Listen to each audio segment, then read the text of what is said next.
تفہیم القرآن سید ابو العلا مودودی سورہ ابراہیم آیات 35 تا 41۔ اعوذ باللہ من الشیطان الرجیم بسم اللہ الرحمن الرحیم۔ وَإِذْ قَالَ ابراہیم، یاد کرو وہ وقت جب ابراہیم علیہ السلام نے دعا کی۔ تفسیر۔ عام احسانات کا ذکر کرنے کے بعد اب ان خاص احسانات کا ذکر کیا جا رہا ہے جو اللہ تعالیٰ نے قریش پر کیے تھے، اور اس کے ساتھ یہ بھی بتایا جا رہا ہے کہ تمہارے باپ ابراہیم علیہ السلام نے یہاں لا کر کن تمناؤں کے ساتھ تمہیں بسایا تھا، اس کی دعاؤں کے جواب میں کیسے کیسے احسانات ہم نے تم پر کیے، اور اب تم اپنے باپ کی تمناؤں اور اپنے رب کے احسانات کا جواب کن گمراہیوں اور بدعمالیوں سے دے رہے ہو۔ رب اجعل ھذا البلد آمنا، پروردگار اس شہر کو امن کا شہر بنا۔ تفسیر یعنی مکہ۔ وجنبنی وبنی ان نعبد الاصنام، اور مجھے اور میری اولاد کو بت پرستی سے بچا۔ ربی انہن اضللن کثیرا من الناس، پروردگار ان بتوں نے بہتوں کو گمراہی میں ڈالا ہے۔ تفسیر یعنی خدا سے پھیر کر اپنا گرویدہ کیا، یہ مجازی کلام ہے۔ بت چونکہ بہتوں کی گمراہی کے سبب بنے ہیں، اس لیے گمراہ کرنے کے فعل کو ان کی طرف منسوب کر دیا گیا ہے۔ فمن تبعنی فانہ منی، ممکن ہے کہ میری اولاد کو بھی یہ گمراہ کر دیں، لہٰذا ان میں سے جو میرے طریقے پر چلے وہ میرا ہے۔ ومن عصانی فانک غفور الرحیم، اور جو میرے خلاف طریقہ اختیار کرے تو یقیناً تو درگزر کرنے والا مہربان ہے۔ تفسیر یہ حضرت ابراہیم علیہ السلام کی کمال درجہ نرم دلی اور نوع انسانی کے حال پر ان کی انتہائی شفقت ہے کہ وہ کسی حال میں بھی انسان کو خدا کے عذاب میں گرفتار ہوتے نہیں دیکھ سکتے، بلکہ آخر وقت تک عفو درگزر کی التجا کرتے رہتے ہیں۔ رزق کے معاملے میں تو انہوں نے یہاں تک کہہ دینے میں دریغ نہیں فرمایا کہ وَارْزُقْ أَهْلَهُ مِنَ الثَّمَرَاتِ مَنْ آمَنَ مِنْهُمْ بِاللَّهِ وَالْيَوْمِ الْآخِرِ، بقرہ 126۔ لیکن جہاں آخرت کی پکڑ کا سوال آیا وہاں ان کی زبان سے یہ نہ نکلا کہ جو میرے طریقے کے خلاف چلے اسے سزا دے ڈالیو، بلکہ کہا تو یہ کہا کہ ان کے معاملے میں کیا عرض کروں، تو غفور الرحیم ہے۔ اور یہ کچھ اپنی ہی اولاد کے ساتھ اس سراپا رحم و شفقت انسان کا مخصوص رویہ نہیں، بلکہ جب فرشتے قوم لوط جیسی بدکار قوم کو تباہ کرنے جا رہے تھے اس وقت بھی اللہ تعالیٰ بڑی محبت کے انداز میں فرماتا ہے کہ ابراہیم علیہ السلام ہم سے جھگڑنے لگا۔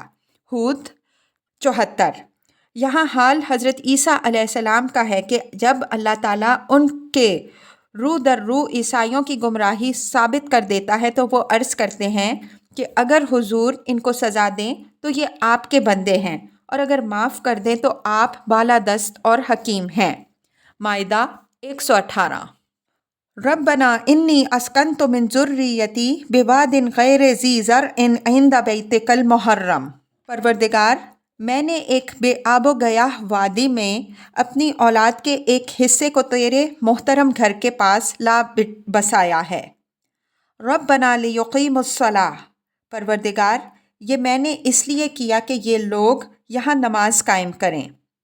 فَاجْعَلْ أَفْئِدَةً مِّنَ النَّاسِ تَهْوِي إِلَيْهِمْ وَارْزُقْهُم مِّنَ الثَّمَرَاتِ، لہٰذا تو لوگوں کے دلوں کو ان کا مشتاق بنا اور انہیں کھانے کو پھل دے۔ تفسیر یہ اسی دعا کی برکت ہے کہ پہلے سارا عرب مکہ کی طرف حج اور عمرے کے لیے کھنچ کر آتا تھا، اور اب دنیا بھر کے لوگ کھنچ کھنچ کر وہاں جاتے ہیں۔ پھر یہ بھی اسی دعا کی برکت ہے کہ ہر زمانے میں ہر طرح کے پھل، غلے اور دوسرے سامان رزق وہاں پہنچتے رہتے ہیں، حالانکہ اس وادی غیر ذی زرع میں جانوروں کے لیے چارہ تک پیدا نہیں ہوتا۔ لعلہم یشکرون، شاید کہ یہ شکر گزار بنے۔ ربنا انک تعلم ما نخفی وما نعلن، پروردگار تو جانتا ہے جو کچھ ہم چھپاتے ہیں اور جو کچھ ظاہر کرتے ہیں۔ تفسیر یعنی خدایا جو کچھ میں زبان سے کہہ رہا ہوں وہ بھی تو سن رہا ہے، اور جو جذبات میرے دل میں چھپے ہوئے ہیں ان سے بھی تو واقف ہے۔ وما یخفی علی اللہ من شیء فی الارض ولا فی السماء، اور واقعی اللہ سے کچھ بھی چھپا ہوا نہیں ہے، نہ زمین میں نہ آسمانوں میں۔ تفسیر: یہ جملہ معترضہ ہے جو اللہ تعالیٰ نے حضرت ابراہیم علیہ السلام کے قول کی تصدیق میں فرمایا ہے۔ الحمدللہ الذی وہب لی علی الکبر اسماعیل و اسحاق۔ شکر ہے اس خدا کا جس نے مجھے اس بڑھاپے میں اسماعیل علیہ السلام اور اسحاق علیہ السلام جیسے بیٹے دیے۔ ان ربی لسمیع الدعاء۔ حقیقت یہ ہے کہ میرا رب ضرور دعا سنتا ہے۔ رب اجعلنی مقیم الصلاۃ ومن ذریتی۔ اے میرے پروردگار، مجھے نماز قائم کرنے والا بنا اور میری اولاد سے بھی ایسے لوگ اٹھا جو یہ کام کریں۔